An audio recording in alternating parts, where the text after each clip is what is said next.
로어. 소문으로 전해 내려오는 믿기 힘들지만 설득력 있는 이야기. 출처를 알 수 없지만 사실로 구전되는 소름 돋는 이야기. 의문의 남성.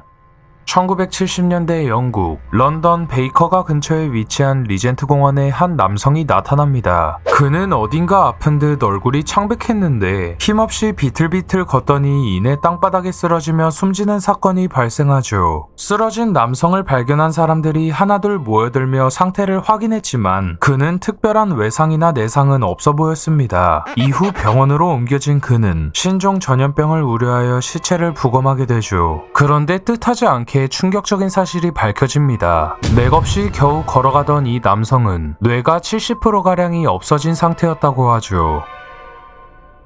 바퀴벌레.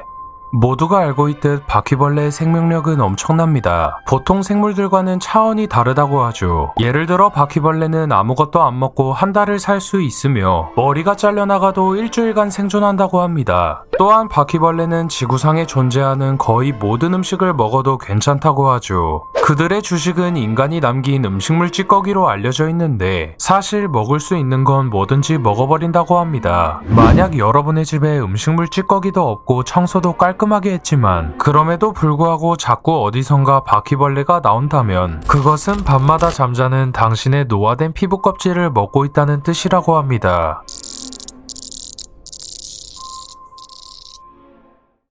화장터 아저씨의 경험담. 사람이 죽으면 대부분 화장을 합니다. 따라서 한국에도 여러 화장터가 존재하죠. 그런데 대부분의 사람들이 이용하는 화장터에서는 시신을 관 속에 넣어 화장을 진행하며 유가족도 볼 수 있게 되어 있습니다. 하지만 일부 화장터는 직원들만 볼 수 있게 창문이 달려 있다고 하죠. 어느 날 화장터에서 일하는 옆집 아저씨가 한 소년에게 자신의 경험담을 이야기해주게 됩니다. 내가 신입으로 입사했던 시절이었어. 우리 회사는 화장이 진행되는 과정을 직원들만 볼 수 있게 창문이 달려 있었는데 내가 처음이라 그런지 호기심이 막 생기는 거야. 그래서 창문 안쪽을 계속해서 쳐다보고 있었지. 그런데 관이 다 탔을 때쯤 갑자기 시신이 벌떡 일어나는 거야. 나는 진짜 너무 놀라서 상사에게 아직 사람이 살아있는 것 같다고 말했지. 그런데 상사가 침착하게 이렇게 말하더라. 인간의 시신은 불이 붙으면 근육과 피부가 수축되어 자연스럽게 일어나. 소녀는 그 말을 듣고 아저씨가 정말 놀랄만 했다고 생각했습니다. 그래서 아저씨한테 진짜 무서웠을 것 같다고 말하니 아저씨는 이렇게 대답했다고 하죠. 지금은 익숙해져서 뭐 아무렇지도 않아. 근데 아직도 적응이 안 되는 게 하나 있어. 그게 뭔데요? 가끔 화장터 안쪽 벽에 손톱으로 미친 듯이 긁은 듯한 자국들이 남아있어. 원인은 알 수 없지만 그래도 꺼림칙해. 소녀는 웃으면서 그런 말을 하는 아저씨도 무서웠지만 아무도 모르게 산채로 불에 탄 사람이 있을지도 모른다는 생각이 들어 더 무서웠다고 합니다.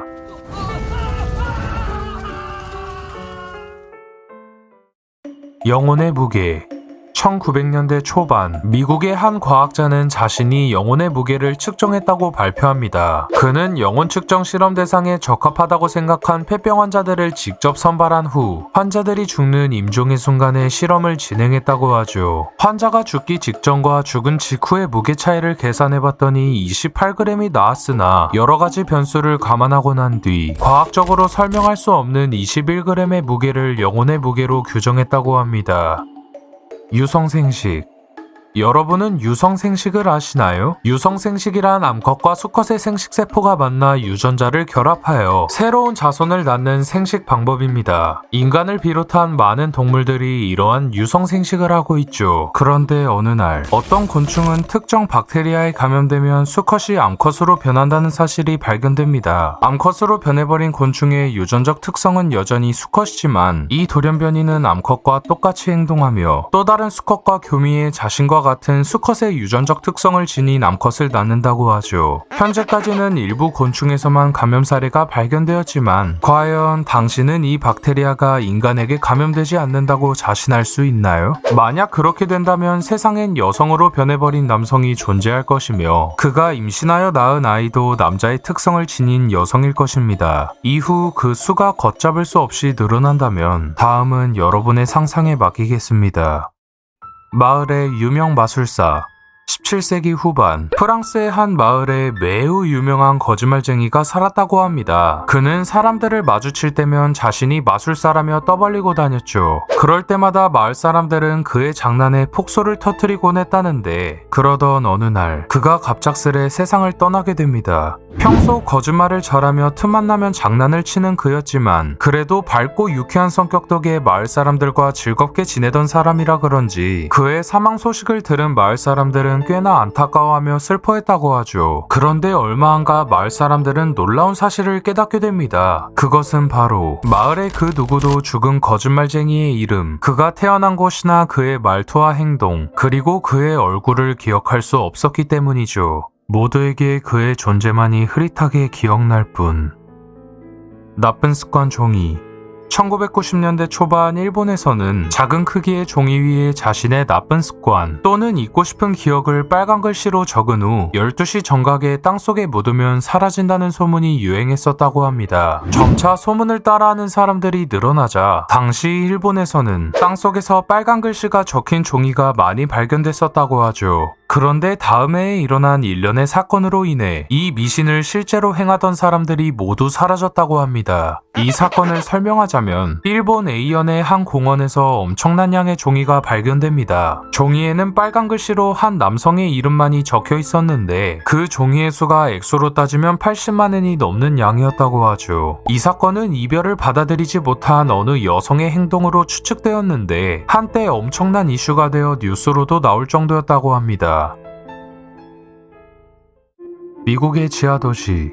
미국 시애틀에는 실제로 언더그라운드 투어라는 관광 상품이 존재합니다. 이 투어는 파이오니어라는 호텔에서 독점하고 있는 지하세계 탐험으로 미국 시애틀의 지하에 있는 옛날 도심을 탐험하는 투어죠. 그럼 시애틀에는 뭔데 지하도시가 있는 걸까요? 19세기 당시 시애틀의 하수도 시설은 굉장히 수준 낮았으며 낮은 지형으로 인해 수압 또한 낮아 변기에 물이 넘쳐 흐르거나 하수도 배관이 역류하는 등 도시 전체에 냄새가 나며 위생적이지 못했다고 합니다. 게다가 1889년 목조 건물로 이루어져 있던 시애틀에 큰 화재가 발생하며 도시의 대부분이 잿더미가 되었기 때문에 미 정부는 시애틀을 재건하는 동시에 하수도 시설까지 해결하기 위한 대책을 내놓게 되죠. 그 방법은 바로 화재로 타버린 도시를 지하로 묻어버린 뒤 그 위에 새로운 도시를 쌓아 올리는 대규모의 도시 개발이었던 것입니다. 따라서 현재 미국의 시애틀은 옛날에 사람들이 살던 도시의 위층에 세워진 땅이었던 것이죠. 그리고 지금도 시애틀에 가면 언더그라운드 투어를 통해 옛 도심을 구경할 수 있습니다. 그런데 시애틀에는 한 가지 괴담이 존재합니다.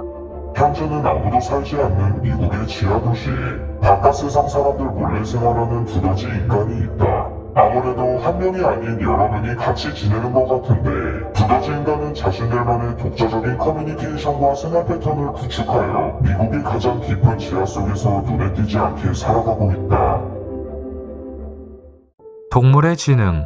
아일랜드의 더블린이라는 마을에 사이먼이라는 천재가 살았다고 합니다. 사이먼은 주변에서 모두가 인정할 정도로 지능이 높았다고 하죠. 그러던 어느 날 갑자기 사이먼은 동물의 지능에 관심을 가지게 됩니다. 따라서 그는 동물의 지능 수준이 얼마나 되는지 연구하기 시작하죠. 당시 사이먼의 연구 대상은 앵무새, 개미, 범고래, 코끼리, 문어, 침팬치, 개였다고 하는데 돌연 그는 자택에서 숨진 채 발견됩니다. 스스로 생을 마감한 사이먼은 책상에 유서를 남긴 채 떠났다고 하죠. 이후 현장을 정리하던 경찰은 깜빡하고 있다가 유서를 펼쳐봤는데 그곳엔 이렇게 적혀 있었다고 합니다. 이번 실험을 통해 알게 된 점이 있다. 우선 인간이 제일 영리하다고 말할 수 없다. 우리는 똑똑한 지능과 그를 받쳐주는 손과 발이 발달하였기 때문에 모든 동물들 사이에서도 왕으로 군림할 수 있었다. 그러나 나는 확신한다. 내가 연구한 동물들 중 인간과 같은 신체 조건을 가지게 되었을 때